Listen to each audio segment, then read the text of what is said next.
It's everybody's turn once in a while. If you get bad beat all the time, it's not fun at all.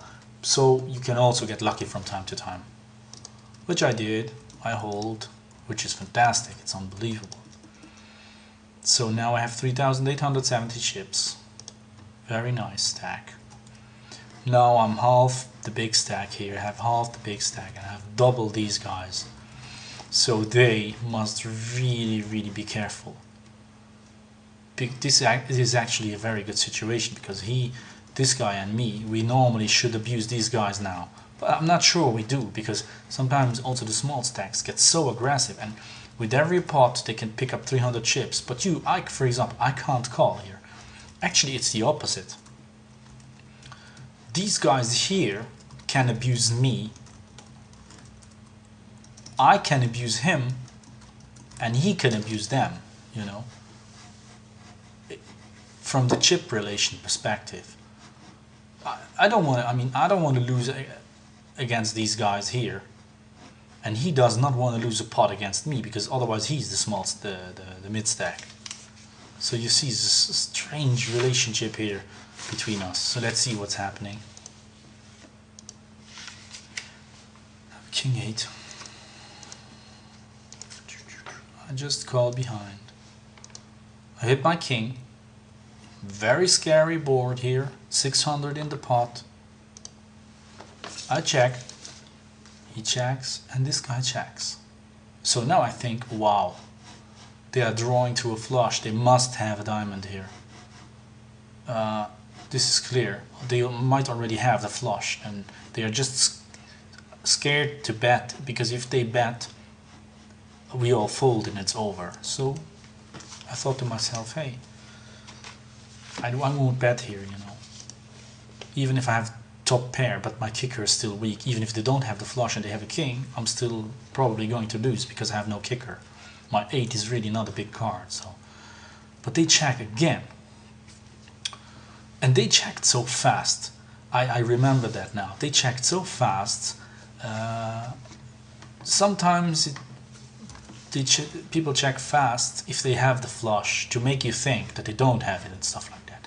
You know, he knows that I know that they know that we know that everybody knows. Yeah. But and now there's the second 10 coming. So now I'm beat by a flush. I'm beat by a full house. I'm beat by trips. I'm beat by everything. But I still value bet. You know. I'm not sure this is a good play, but I do that sometimes because I say to myself, okay, this small bet, yeah, is going to get called by not much here, huh? And that's why I think it's a bad play to do that. Because you shouldn't bet a medium strength hand on the river normally, and also you shouldn't do that against two players. But I do it anyway because I'm stubborn and I'm a loosey-goosey player sometimes also. And they both fold. You see the result is not good because I can't call if they shove. If one of them goes all in, I have to fold and I lose 200 chips more. And therefore I think it's a bad play. It's 50-50 because sometimes, you know, they call off the 200 chips here with 8-8 or 7-7 or I don't know, ace-jack. You know, sometimes they still call it off, you know, because they think, oh, the guy just wants to pick up the pot here, and then they call and you get like 200 chips more. But still, I think I shouldn't do this, you know. It's doesn't accomplish anything. You get no results. Most of the time you get no results. Okay, let's go to the next hand. I'm gonna jump in if there's big chip movement here. There's no big chip movement except for this guy. He just stole the blinds.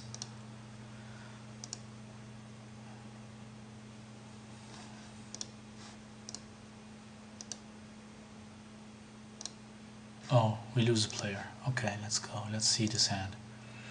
So I fold under the gun. The button folds.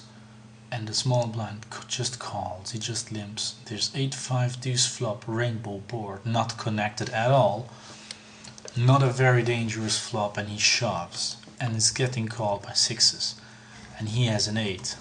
So I guess this guy sucks out here, and he hits the 8% hand, you know. He has 8% chance to still win this hand, and he's the big stack, so he does.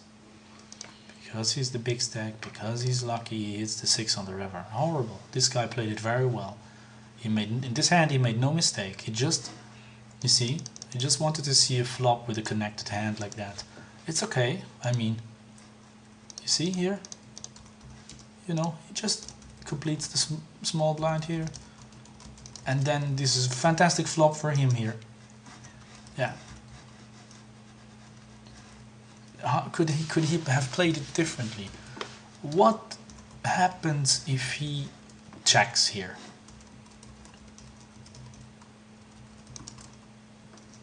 And then the jack comes off.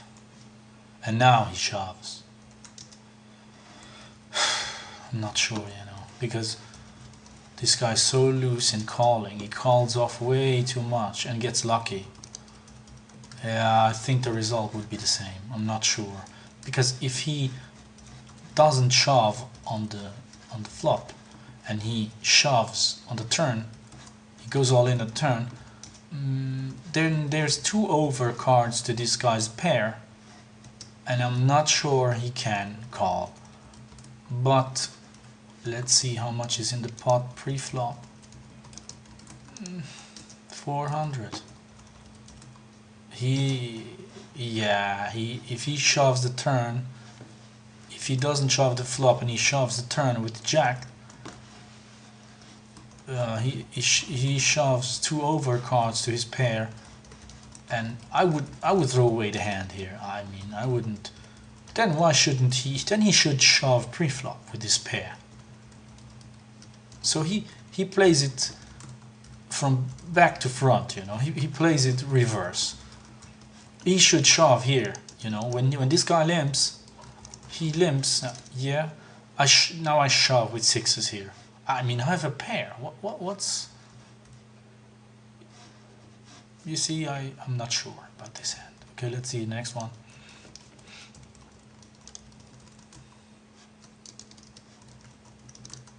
Here I pick up chips here. Yeah, I'm not sure I have enough chips to just limp, but I guess I wanted to play the suited connector on the button here in position, but it's kind of dangerous because if he shoves I have to call here, because then I don't have to call, but I lose some chips, I bleed chips again. But maybe he was also a little bit careful, he didn't want to go out as third, so he just limps behind. And then there's this flop here. He checks, and I overbet pot. So I gambled a little bit. I was gambling and hoping that none of those guys had a jack, because a jack and an over pair is the only hand that beats me at this point. And because I didn't want to give them any free cards here, because I just have a 5, I have no hand. You know, 5 is not a hand. They also could already have a 5 here. So there's 2 over cards that could beat me, because this card can have, if someone has a 5, he can have a better kicker than me. He probably has, because it's very difficult to have a 3 or deuce in his hand here. So I'm beat with a 5. I'm beat with a jack, but I still overbet the pot to protect my hand. Both fold. So the result was good, and I guess I didn't want to make it, you know, if you bet half pot here, maybe he starts to draw on something, and you know, I wanted to clear it out directly on the spot, and it worked out for me, which is nice. Next hand, queen deuce, fold. So he was very tight here. He never tried to pick up chips. This is a big mistake. You know, here he should shove with 7 deuce. If he shoves with 7 deuce, I'm